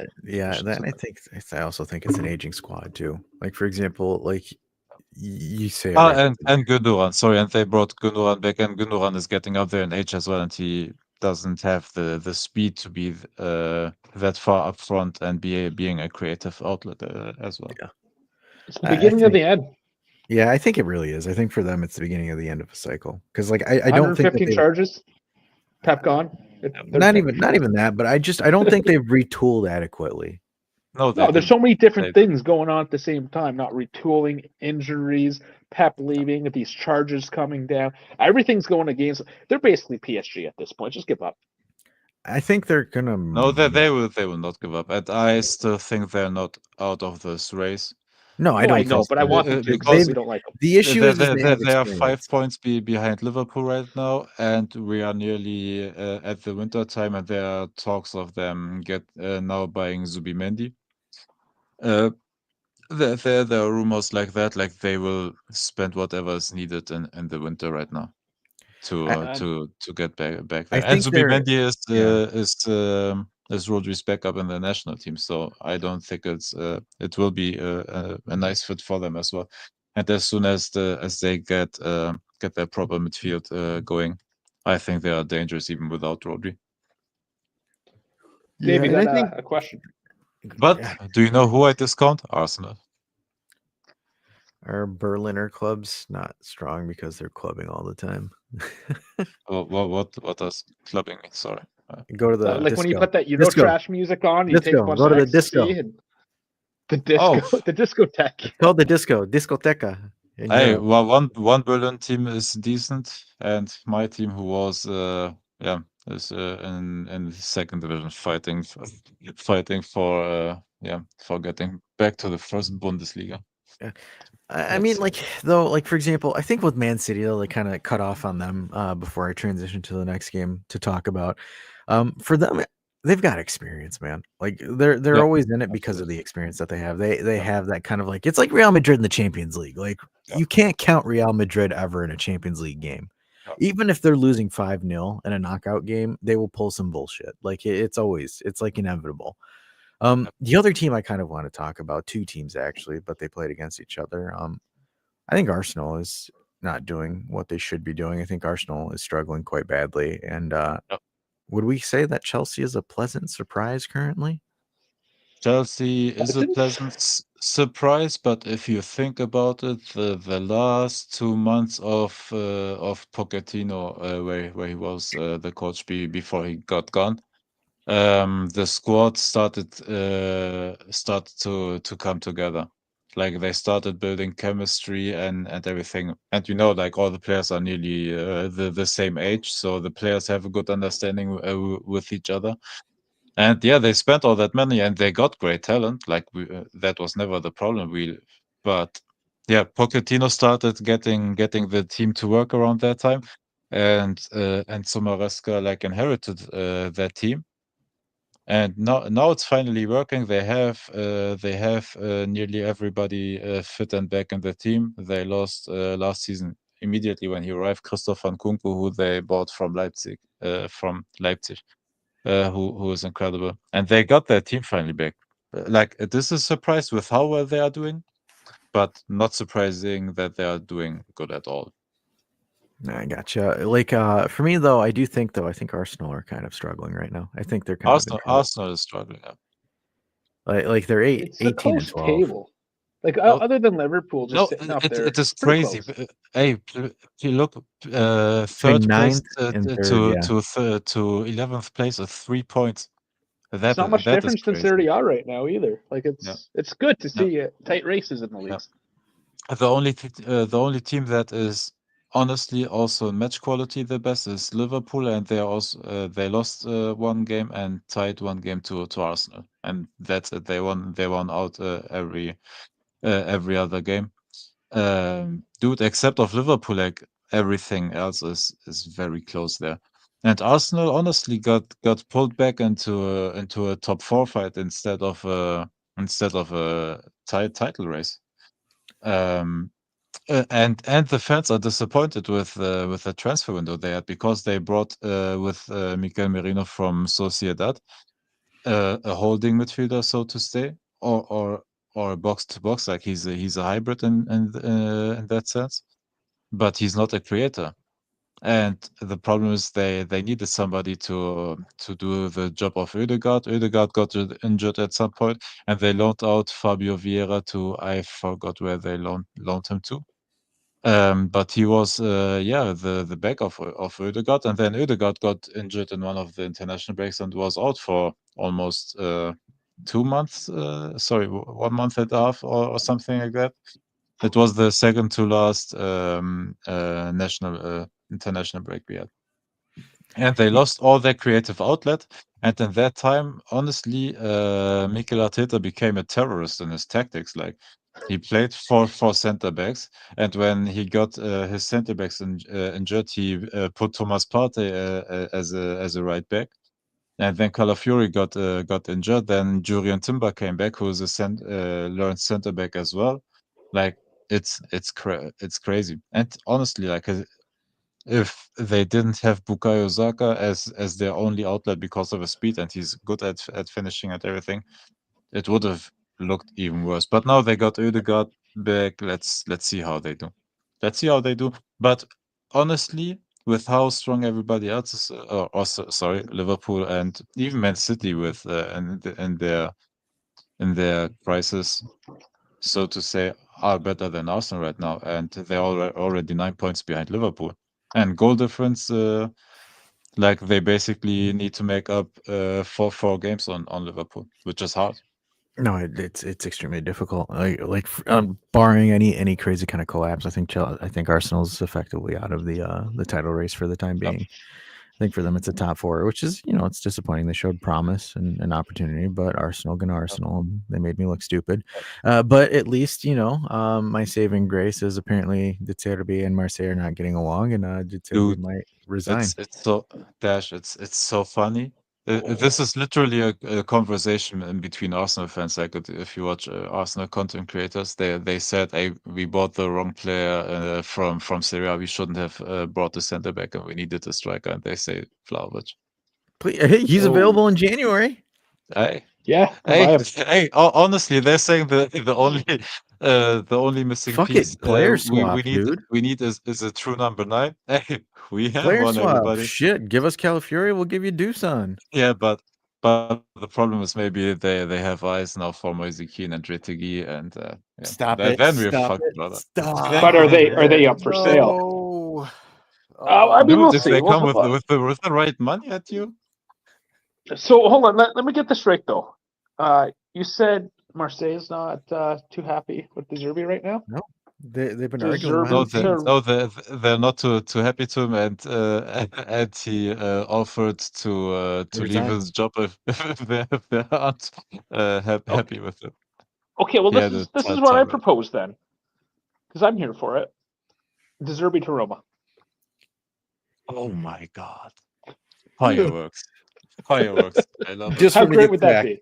Just for him to get sacked.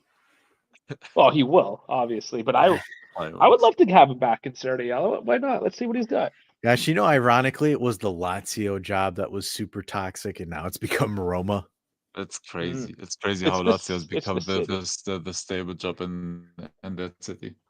Granted, I think it's what is his name, Baroni, the coach of Lazio. I think he's done phenomenal. Yeah. With what he has over there, I think he's done a Lazio's fantastic job. They're undefeated in the Europa League. It's the first time ever I could sit here and be happy with what Lazio is doing in Europe. That's another team. Honestly, pretty decent this year. Like they're actual contenders for the Europa League, in my opinion. Oh yeah. Yeah, I think they could. But if there is no more footy that we care about, we shouldn't say that. Some of us care. I'll probably still watch the international break, even though every time I say I don't. I'm always watching. Like I would lie if I say I'm not watching. I'm still watching. Here's the stats. Lazio 11 scored, 2 conceded in the Europa League in first place. The only team close to them is Ajax with 13-1, but they've drawn a match and they're 2 points behind. Yeah, honestly, they're from a neutral perspective, and I know it's hard to say coming from a Juve channel, but honestly, man, they're almost are they becoming a hipster team? Lazio? I know they're kind of like old. They're old. They're not really a hipster team, but are they? I guess a bandwagon team maybe for a No, you neutral want to fan? know why? Because Lazio, honestly, I can only speak for the German point of view, but us Germans hate Lazio because of the Fascismo. F word, because of the F word connotation. And in Germany we are woke, and we learn from our history. You guys don't like the number 66, eh? Eh, it's the 88, by the way. Is it the 88? No. Yeah. 66688. What close Hey, enough. that's the other one's the devil, and the other one is the devil. I guess. No, but no, the Lazio here in Germany like gets talked about only badly because of the fan base and the schismo the past like Dash said. So they're not a typical hipster team here. Like I don't know how it's over like in other Well, countries, that's like why I'm how posing the they are question, received there. right? Like, they're one of those teams kind of up and coming, doing well in Europe, doing well in the league. Atalanta's Maybe. the hipster team, I believe. Atalanta's 100% the hipster team. Still, they're still the hipster team. You know, though, like I do think this though, like for example, Lazio's offense. Stuttgart has become the hipster team in Germany, Atalanta the hipster team in Italy, like Brighton is the Brest? hipster team in England, Marseille Real is Brest in Sociedad. France. oh yeah, Real- Brest Yeah, now. don't say Marseille. Did you just say Marseille? Marseille Mr. was Marseille? no Marseille was already before the Derby one of the Just hipster No, teams. and then just for because they're Spain, on I your think list. it's Real Sociedad. I think it's Real Sociedad for Spain. I think they're the hipster team. No, in it Spain was right now. it was Girona. It was Girona because of last season. It was Yeah, Girona. but I don't think they're gonna. I think Real Sociedad just because of their midfield production. But you know, Lazio's front three is actually pretty damn good. It's It's really Zaccagni, good, man. Dia, and Rodriguez. Like that front three alone has 11 goals between each other themselves. Even Castellanos, brother, I would have never thought that Castellanos would fit so seamless. Like they got him from the MLS. You know, And it's they crazy. they have a player that me and Misak wanted so goddamn bad, and it was Boulay Dia. We Yeah, wanted of course, from Dia. Torino. Or was it No, Salernitana? Salernitana. One of those Burgundy clubs. That Burgundy team, yeah. Yeah. Gosh, man, I'm Dude, so mad. it's like I'm so Aston mad we didn't Villa, get him. like Aston Villa, West Ham, and Burnley. All of them have the same jersey colors, same badge colors, and Or everything. like And like, I'm Genoa confusing and them. Bologna, who both make Oh yeah. sausages and have the same Oh, jersey. yeah. Like that's so frustrating because it's like Castellanos 5, Dia 4, Zaccagni 4, Rodriguez 3. Like that offense is what I wish Hey, we had. hey, let me check Kamaboko real quick. Hey, if you'd been a total hipster for Real Sociedad, you would have known that they already sold Robin Lenormand to Atletico Madrid for about 50 million, and you wouldn't have said that yeah, they should sell him to us because he's already gone, Habibi. For 10 euro cents. I want to make fun of this for a second because this is real. It actually says euro cents on their coins in Europe there. It's not like Yes. I say Canadian dollar cents. I just say cents. Yeah, I we know also which say currency I'm working in. yes, but we made it idiot safe. So no, we call it a cent as well. Like nobody's saying, "Hey, that costs 99 euro cents." But Like it says nobody's. actually on the coin Yeah, euro no, cent. I know it is saying that on the coin, but it is saying that for you to know the currency, and the other one is just it's a cent. It's just I always found it funny. It's you guys just whatever. You guys are doing it wrong. It is. It's just additional information. Because my coin doesn't say Canadian and then cents. It's got a maple leaf on it. It's got a queen on it. I know what it is. I don't need to be told. I know where I live. I mean, I don't know what your Europeans are on. Everything is better here. kilometers per hour, centimeters. Everything I use those too. I use those. Fuck inches. Oh man. So I'm just looking here too. I got the Nations League up.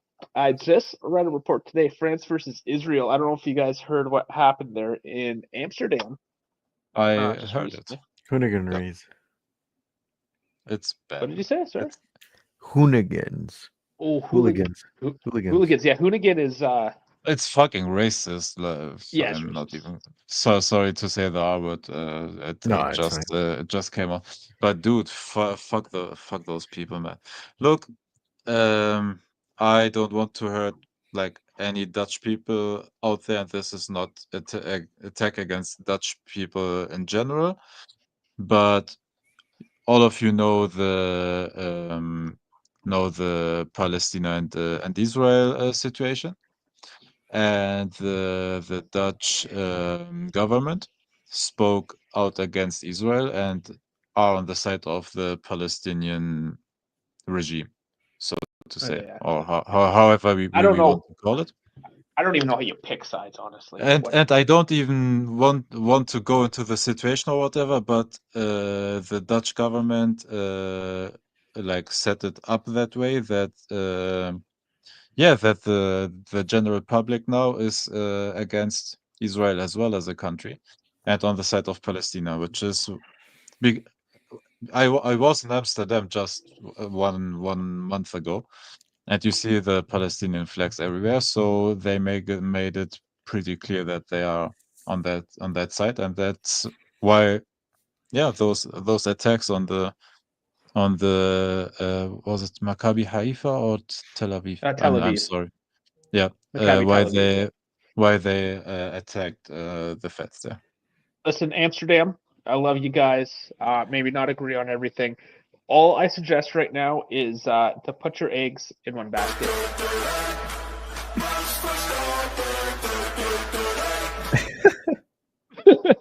Because that's what you got going for you right now. Sorry to my little brethren.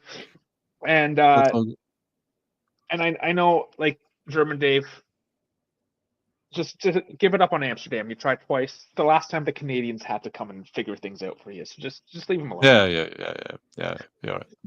No, the only thing I want to still add to the situation, and then we can go on.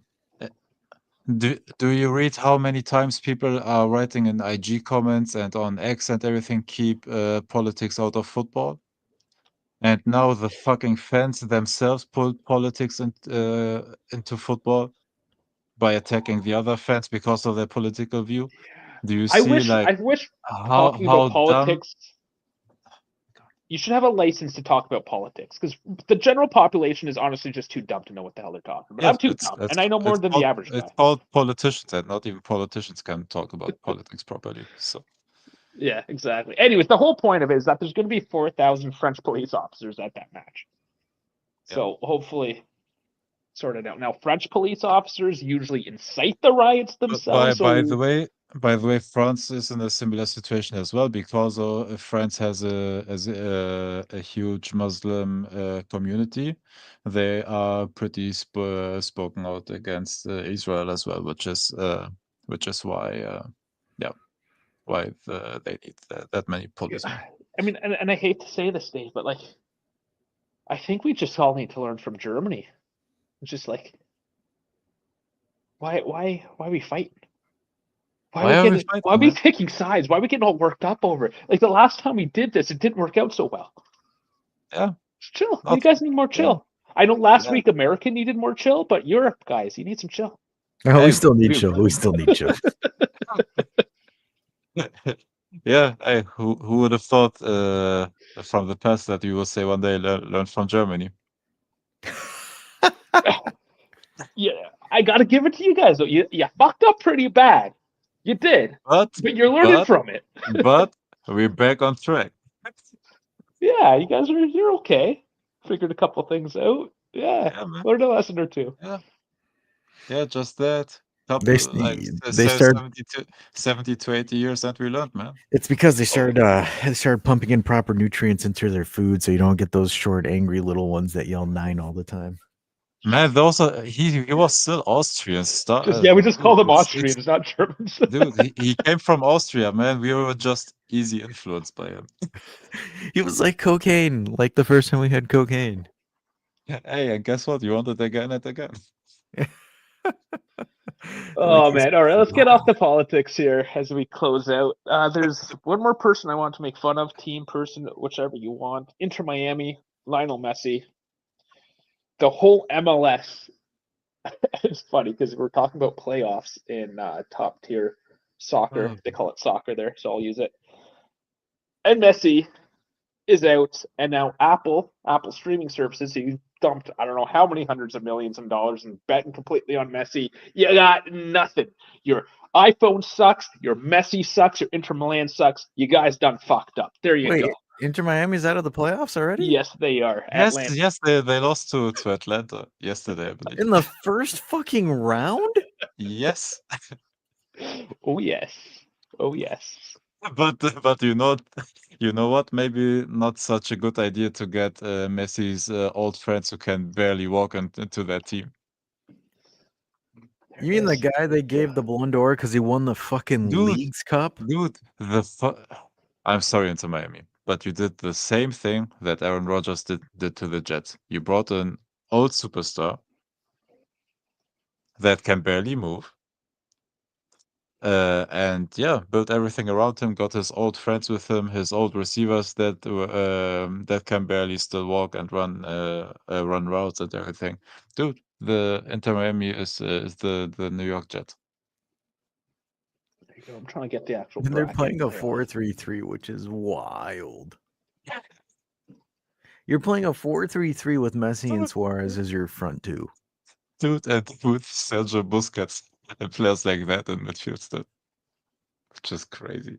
That's fucking hilarious. Yeah. So I mean, she done. Well, Atlanta did the Lord's work there. It is. There it is. So Atlanta beats Montreal to move on. Atlanta beats Miami, and now they face off against Orlando. And we have New York City, the team that has Damn, the New York Derby. Yankees. Brother, New York Derby. New York Derby. You have the team that used to play on a football diamond just a couple years ago against one of the 2,500 Red Bull teams. Congratulations. Baseball diamond, baseball diamond, baseball diamond. Not football, baseball, David. Baseball. Did I say football diamond? You said football diamond. Baseball diamond. Obviously a baseball diamond. What's a football diamond, anyways? You know, I would give New York Red Bulls credit though, because like they're one of the original. Like, one of the original Red OGs. Bulls. Yeah, like so when's Torino getting the Red Bull moniker? next year. I think was New York the first Red Bull team or Salzburg the Austrian team. One of them I think was it was Salzburg. No, one I of think, them I was think, the first one. I think New York, because New York was 28 or 2008, 2010, I think. See if I can look into them. Club history. 2005 Red Bull Ford Cosworth. That's racing. You're on F1. You're on F1. You're on F1. Okay. You're on That's F1. that's F1. Wrong Wrong spot. one. Wrong spot. Wrong sport. It's all racing because nobody cares about Red Bull teams outside of racing.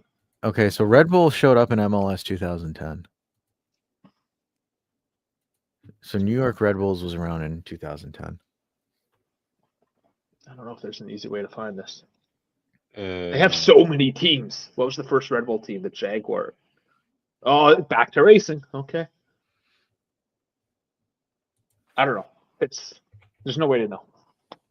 No way to know. I'm not gonna stumble through this on the live. That's just silliness. Okay. Is there anything? Of course, I got down my notes. Was there anything else I needed to make? Oh yes, there was one more thing. No. So Red Bull bought Salzburg in 2005, by the way. Yeah, okay, that was so they're the older one. Yeah. So it was Salzburg. Okay. Salzburg is the OG. OG. All right. So my last point, anyways, for the evening, going back to the international break, Locatelli once again not getting called up. Now, on one hand, we're probably happy that he's not playing more games that he doesn't need to. But it's the Nations League. I don't really give a shit. Honestly, I don't give a shit. But, like, for example, you're better off not getting injured. No, sure. But hypothetically here, does he deserve to be on Italy's team? Okay. Yes. He deserves it. He actually fought himself back. He is playing in a different system, in a different position now. He's more advanced. He's not falling back, playing basically another center back. Like he has come into his original form or what we expected from Sassuolo, I believe. Like he is forming into that finally. And yeah, in my opinion, absolutely he deserves it. Like who is there? Who did they call Cristante up, for example, again? Like I didn't look into the call ups. You have the I'll look issue. it up. You have the issue with Spalletti. That's honestly what it is. Like I've said it before, Spalletti's not a good coach. He never will be. So there's nothing exactly. you can do. It's I like on it's- talent and on form, he deserves it. That's Yeah. what I'm saying. it's Like we Spalletti's an said in idiot, the folks. Euros, it was Cristante because at that spell, Cristante was very good for Roma, and that was the point where De Rossi had them back in form. And there we said, yeah, Cristante deserved it more, like deserved it over yes. Locatelli, and now Luca deserves it, in my opinion, 100%. So here it is. You got Donnarumma, Vicario, Meret, Bastoni, Oh. Bongiorno, Cambiaso, Camuzzo, Savona Torres. did get a call. Yeah. Marco Gatti, Accoli, Savona. Yeah, I did hear about that. He's on the up and up. And Edoji. No Cristante, by the way. Sorry. Yeah, so Barella, Fratesi, Pasili, Ricci, Rovella, Tonelli. Midfield And sucks. Keane. Hey, Keane. Midfield sucks. Maldini, Raspador, Ortegui. It's so refreshing not Dude, seeing Immobile. Tonali barely plays for Newcastle in the past games. I thought he's been picking it up there. Oh, he Starting to picked it get up in a into- couple of games, but in the last spell, he barely played. They played Guimaraes, they played I'm forgetting the names again. They played Joe Linton in midfield, and who was the I forgot, man. But yeah, he barely played for Newcastle the last games. That's Spalletti's squad. I don't know. What do you want me to say? It is what it is. I would argue that Locatelli does deserve it. Oh, Just sorry. his They work. have also Sean Longstaff is playing, and Joe Willock is playing midfield. Like those guys are getting minutes over Tonali. Interesting. But again, don't care. Locatelli, I'm sorry for you, bud, but I'd rather you rest up because it's the Nations League, which is a made-up tournament to make more money, which is the exact reason why we're protesting everything right now. So, yeah, good for you, dude. Good for you. And is it ironic that the teams who played the most games last season also are losing players like flies? Because Real Madrid lost Militao again. Maybe you can argue he's injury prone, but they lost him again. They lost Carvajal already. Like who else did get injured in their last game versus Osasuna? So someone else they had 2 injuries in the first half. I would love at the end of this season if there's some sort of stat, a tally of injuries, and even the severity of those injuries as compared to the severity is crazy. Yeah, like just the ACL stats, for instance, Yep. right? Just to compare it to previous seasons. Yep. I wouldn't be surprised if something like that did come out. Yep. All right, guys. Anything else on your docket? Nope. I'm done. Did we? Dude, I worked 30 hours the last 2 days. I'm pooped. I did 15 yesterday, and then I did like 12 today. Yeah. Yeah. That's 27 hours, not 30 dash. Can you even count? Well, I'm fucking exhausted. I mean, this counts as 2 hours of work, so leave me alone. I guess I've worked 4 hours this weekend then. So I am. Okay. Let's put these boys to bed. Yeah. I mean, I got everything out of my chest as well. So off my chest. I whipped it out. Save that for later, bud.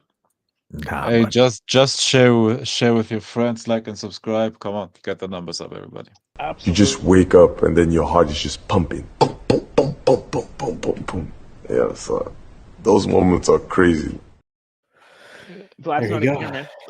Those moments are crazy. Vlad's not even here. This is more so. No, get that bastard off my stream. Get that son of a bitch off my screen. I don't want to see him. He is dead to me. Okay, we're dead. We're all dead. It's Sunday night. We're going to bed, and I will see you live, not from Toronto, next time.